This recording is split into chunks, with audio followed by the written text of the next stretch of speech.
حضرت سیدنا علی المرتضیٰ شیر خدا کرم اللہ وجہ الکریم فرماتے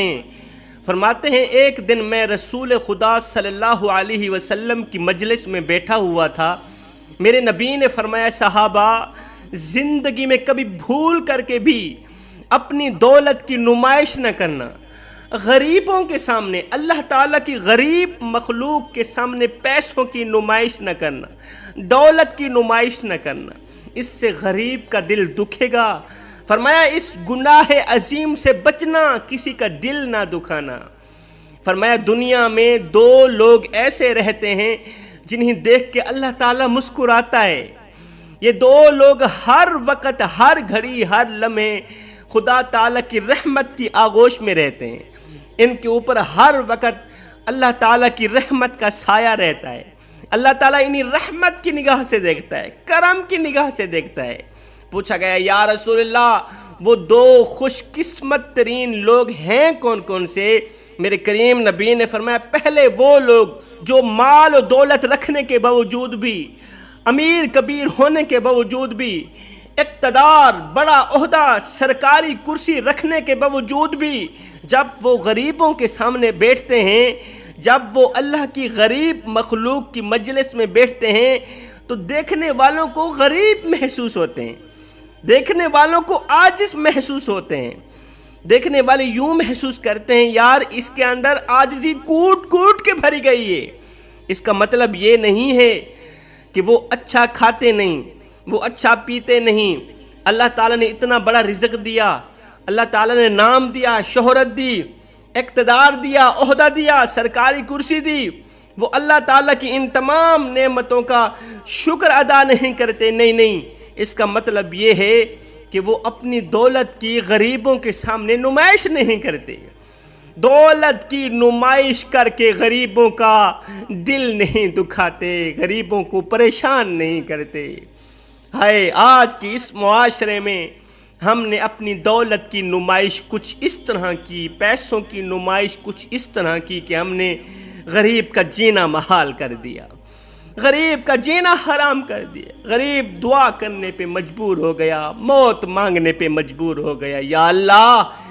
اس جینے سے کہیں زیادہ بہتر ہے کہ تو مجھے موت ہی دے دے، تیرے امیروں نے میرا جینا حرام کر دیا،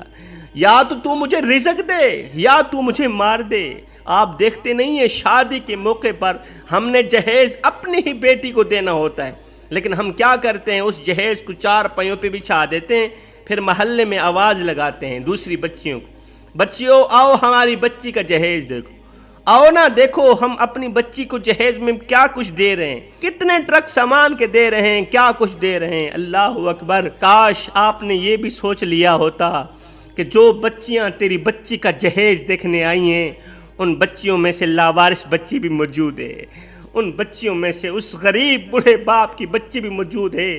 جو غریب بوڑھا باپ بوڑھی کمر پہ بوریاں لاد لاد کے دن رات ایک کر کے اوور ٹائم لگا کے اس نے اپنی غریب بچی کو تعلیم دی،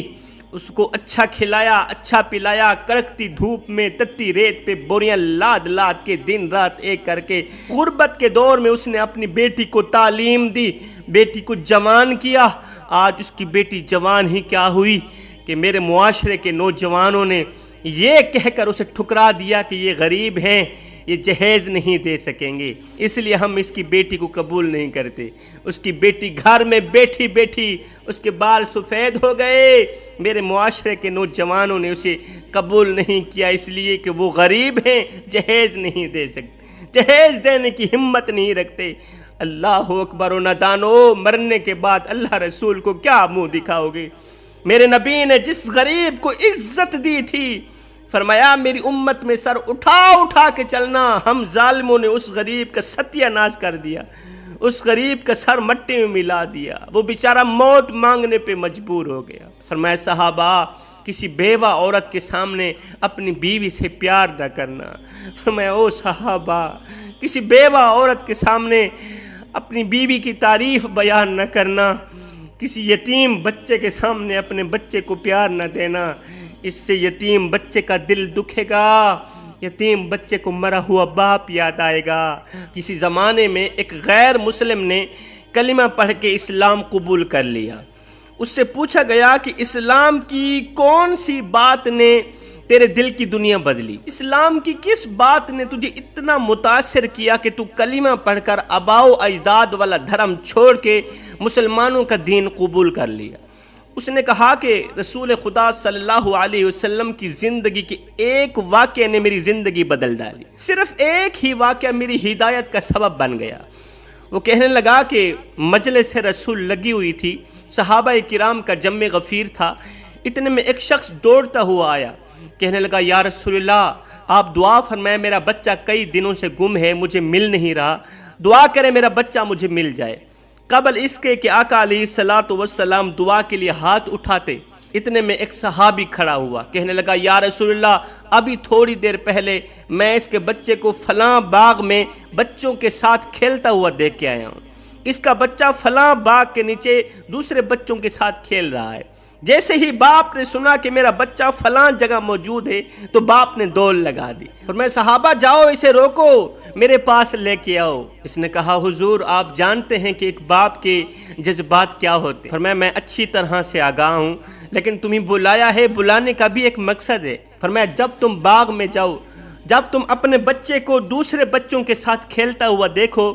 تو اپنے بیٹے کو بیٹا کہہ کر ہرگز نہ پکارنا، اپنے بیٹے کو اس کا نام لے کر پکارنا، بیٹا کہہ کر ہرگز نہ پکارنا۔ اس نے کہا حضور وہ میرا بچہ ہے، اگر میں بیٹا کہہ کر بلاؤں بھی صحیح تو کیا حرج ہے؟ میرے نبی نے فرمایا تم کئی دنوں سے بچھڑے ہوئے ہو، تمہارے لہجے میں درد ہوگا، پیار ہوگا، تم نہیں جانتے کہ ان کھیلنے والے بچوں میں سے کوئی یتیم بچہ کھیل رہا ہو، جب وہ یتیم بچہ تجھے اپنے بیٹے کو پیار دیتا ہوا دیکھے گا تو وہ رو پڑے گا، اللہ کے سامنے شکوہ کر کے کہے گا او مالک تجھے میرے ساتھ کون سی ایسی دشمنی تھی کہ تو نے مجھ سے میرا باپ چھین لیا، کاش کہ آج میرا باپ بھی زندہ ہوتا تو اس کی طرح میرا باپ بھی مجھے پیار دیتا، میری پیشانی بھی پیار دیتا، میرے ساتھ محبت بھری باتیں کرتا، پیار بھرا لہجہ اپناتا، کبھی کہتا بیٹا تو نے پانی پیا ہے، بیٹا تو نے کھانا کھایا ہے، کاش میرا باپ زندہ ہوتا تو میرا باپ بھی میری اس طرح فکر کرتا، مجھے اس طرح سینے سے لگاتا، کبھی میری گال چومتا، کبھی میری پیشانی چومتا۔ فرمایا بندے جب تم اپنے بیٹے کو بیٹا کہہ کر پکارو گے تو دیکھنے والے یتیم بچے کے دل پر چوٹ لگے گی، اس کا دل چکنا چور ہو جائے گا۔ خدارا کسی کا دل نہ توڑنا، کسی کے زخموں پر نمک نہ چھڑکنا، کہیں ایسا نہ ہو کہ وہ اللہ کے سامنے تمہارا نام لے کر رو پڑے۔ فرمایا او صحابہ کسی یتیم بچے کے سامنے اپنے بچے سے پیار نہ کرنا، کسی بیوہ عورت کے سامنے اپنی بیوی کی تعریف بیان نہ کرنا،